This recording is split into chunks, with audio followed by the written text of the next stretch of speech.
नमस्कार दोस्तों, स्वागत है आपका अपने वाईफाई बालाजी स्टडी चैनल पर। मैं हिमांशु सैनी आज आपको संख्या पद्धति चैप्टर के अंतर्गत संख्या पद्धति के सभी फॉर्मूलों का अध्ययन कराने वाला हूं। तो आइए हम शुरू करते हैं। सबसे पहले दोस्तों हमको संख्याओं के बारे में जानकारी होना आवश्यक है। तो दोस्तों जो संख्याएं होती है वो दो प्रकार की होती है, वास्तविक और काल्पनिक संख्याएं। जो वास्तविक संख्याएं होती है वो परिमेय व अपरिमेय संख्याओं से मिलकर बनी हुई होती है। अब हम बात करेंगे परिमेय संख्याओं की। तो परिमेय संख्या क्या होती है दोस्तों? वे संख्याएं जो p बटा q के रूप में हो और q जो होगा वो नॉट इजिकल्स टू 0 होगा और जो q होगा वो बिलोंग करना चाहिए z के अंदर। ठीक है दोस्तों। अब हम नेक्स्ट बात करेंगे अपरिमेय संख्याओं की। तो अपरिमेय संख्याएं क्या होगी? वे संख्याएं जो p बटा q का रूप ना हो। ठीक है, वे सभी कैसी होती है? अपरिमेय संख्याओं। नेक्स्ट पूर्णांक। पूर्णांक क्या होता है? तो जो पूर्णांक होता है जिसमें नेगेटिव प्लस 0 और प्लस मतलब नेगेटिव वाले जो नंबर होंगे वो, और शून्य और पॉजिटिव जिसमें तीनों प्रकार के नंबर शामिल हो, वे सभी क्या होती है? पूर्णांक। ठीक है दोस्तों। अब हम नेक्स्ट बात करते हैं भिन्न। तो भिन्न वह होती है जो p बटा q का रूप हो, वे सभी क्या होती है? भिन्न होती है, जिन्हें हम अंश बटा r के रूप में लिखते हैं। ठीक है।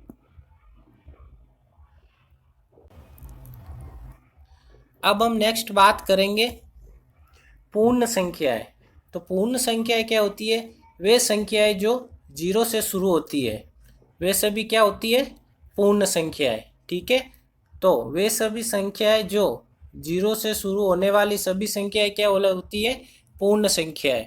नेक्स्ट बात करेंगे हम प्राकृत संख्याएं। प्राकृत संख्या क्या होगी दोस्तों? जो 1 से शुरू हो। ठीक है। तो 1 से शुरू होने वाली सभी संख्याएं प्राकृत संख्या होती है। ठीक है। पूर्ण संख्या 0 से शुरू होती है और प्राकृत संख्या 1 से शुरू होती है। ठीक है। नेक्स्ट हम बात करेंगे अभाज्य संख्याएं। अभाज्य संख्या क्या होती है? वे सभी संख्याएं जिनका स्वयं के अंदर अपना भाग जाता है। ठीक है। या वे सभी संख्या जिनमें एक तथा स्वयं के अलावा अन्य किसी भी संख्या का भाग नहीं जाए, वे सभी संख्याएं अभाज्य संख्या होती है। और एक अभाज्य संख्या नहीं होती है, मतलब सबसे छोटी अभाज्य संख्या क्या होती है? 2। ठीक है। नेक्स्ट सम संख्याएं। तो सम संख्याएं क्या होती है? वे सभी संख्या जो 2 से पूरी पूरी विभाजित हो, वे सभी कैसी होती है? सम संख्याएं। अब हम बात करेंगे विषम संख्याएं। तो विषम संख्या क्या होती है? वे सभी संख्याएं जिनमें 2 का पूरा पूरा भाग नहीं जाए, वे सभी कैसी हो जाएगी? विषम संख्याएं। या फिर हम ये बोल सकते हैं कि जो सम संख्या नहीं है वो कैसी होगी? विषम संख्याएं। ठीक है।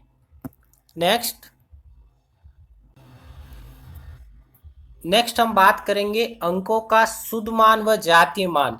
तो ये क्या होता है दोस्तों? बहुत ही इंपॉर्टेंट है। किसी संख्या में किसी अंक का शुद्ध मान उस अंक का अपना मान ही होता है। ठीक है। अब हम अगर बात करते हैं कि 8 9 6 5 4 8 में 9 का शुद्ध मान, तो 9 कहाँ पर है? यहाँ है, तो इसका 9 का शुद्ध मान 9 ही होगा। ठीक है। अब हम इसमें अगर बात करेंगे 5 का, तो 5 का क्या होगा? शुद्ध मान 5 ही होगा। ठीक है। अब जैसे हम बात करें 8, तो 8 का शुद्ध मान 8 होगा, 6 का 6 होगा, 4 का 4 होगा। नेक्स्ट अगर हम बात करेंगे स्थानीय मान, जिसे हम इंग्लिश में प्लेस वैल्यू कहते हैं। किसी संख्या में कोई अंक जिस स्थान पर होता है वह उस अंक का स्थानीय मान होता है। ठीक है। जैसे देखो, आइए हम समझते हैं। 263572 में 5 का स्थानीय मान। अब दोस्तों आप देखना 5 कहाँ पर है? यहाँ। 5 के बाद में कितने अंक हैं? तो 1 2। तो बस 5 लिखना है, उसके बाद में जितने अंक हो उतने जीरो लगाने हैं, तो 2 जीरो आ जाएंगे। तो यहाँ मतलब 500 जो होगा वो इसका स्थानीय मान होगा। ठीक है। अब अगर मैं बात करूँ आपसे कि 2 का स्थानीय मान क्या होगा, तो सबसे पहले 2 लिखना है और इसके बाद कितने डिजिट हैं, अंक हैं, उतने जीरो लगाने। देखो 1 2 3 4 5, तो 5 जीरो आ जाएंगे, 1 2 3 4 5। ठीक है दोस्तों, तो आप सभी को समझ आ चुका होगा। अब हम नेक्स्ट बात करेंगे दोस्तों, जो विभाज्य नियम होते हैं, ठीक है, तो उनकी। तो दो से जो विभाज्य नियम, उनका क्या नियम होता है, तो दो से जो विभाजित होने वाली संख्या होगी, ठीक है, दो से जो विभाजित होने वाली संख्या होगी, यदि हमको जो नंबर दिया गया है, ठीक है, जो नंबर दिया गया है उनका अंतिम इकाई अंक, क्या, जो इकाई अंक है वो अगर दो से विभाजित होगा, वो अगर दो से विभाजित होगा तो वो संख्या पूरी दो से विभाज्य होगी। ठीक है दोस्तों। नेक्स्ट अगर हम बात करेंगे 3 से, तो यदि हमको जो भी नंबर दिया गया है उन सभी संख्याओं का योग, उन सभी संख्याओं का योग या जोड़, ठीक है, जोड़ अगर 3 से विभाज्य है, ठीक है, मतलब उन सभी संख्याओं का जो जोड़ होगा उसमें पूरा पूरा 3 का भाग जा रहा है, तो वे सभी संख्याएं कैसी होगी, 3 से विभाजित होगी। ठीक है दोस्तों। अब हम नेक्स्ट बात करेंगे 4 से।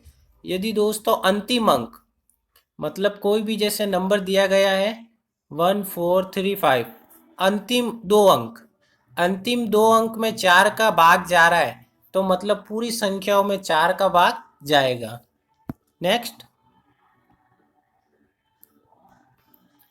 5 से विभाज्य, 5 से विभाजित होने वाली संख्याओं में दोस्तों यदि अंतिम अंक 0 है या 5 आ जाए, तो वे सभी भी कैसी होगी, 5 से पूरी संख्या विभाजित होगी।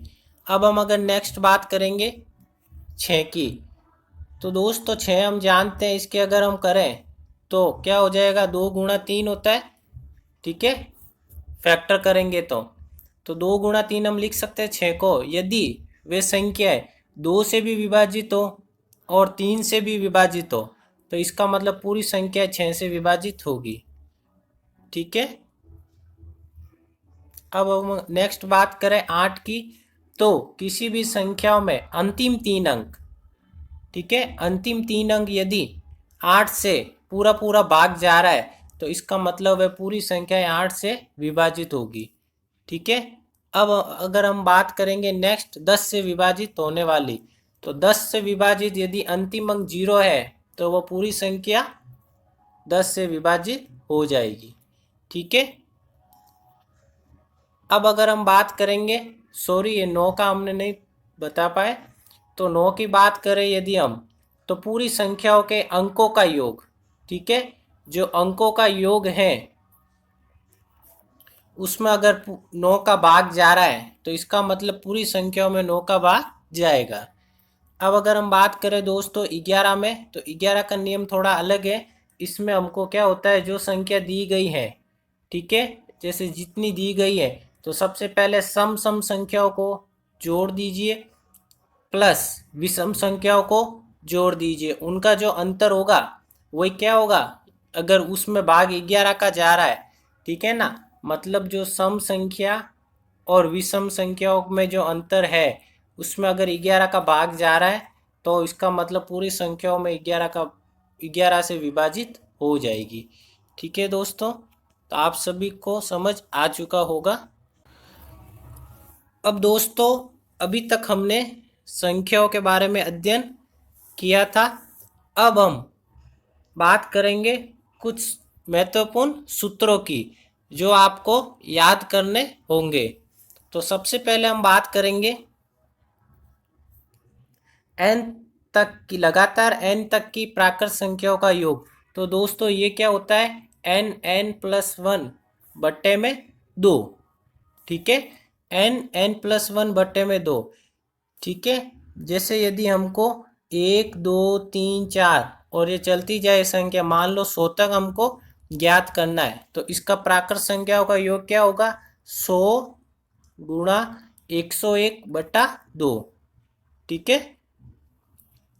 अब अगर इस तरीके से हमको लगातार n तक की प्राकृत संख्याओं के वर्गों का योग पूछा गया है, तो उसका क्या फॉर्मूला होता है? n+1 गुणा में 2n+1 बटे में 6। ये सभी फॉर्मूला आपको याद करने होंगे। नेक्स्ट बात करें हम लगातार n तक की प्राकृत संख्याओं के घनों का योग, तो ये होता है n+1/2 और उसका स्क्वायर, उसका वर्ग। ठीक है दोस्तों। अब अगर हम आगे बात करेंगे लगातार n सम संख्याओं का योग, तो ये होता है n+1, मतलब जो संख्या दी गई है, ठीक है, जैसे 1 से 25 तक सभी सम संख्याओं का योग, तो 1 से 50 तक की, तो 50 में 25 क्या होगी? सम संख्या है, तो 25 + 1 26। ठीक है। अब नेक्स्ट अगर हम बात करेंगे लगातार n विषम संख्याओं का योग, ये होता है n², n का वर्ग। ठीक है। मतलब अगर हमको कोई भी लगातार n विषम संख्याओं का योग ज्ञात करना है, तो उसका फॉर्मूला लगा देंगे n²। ठीक है। तो आज हमने इस वीडियो में कुछ महत्वपूर्ण सूत्रों की बात की है। धन्यवाद।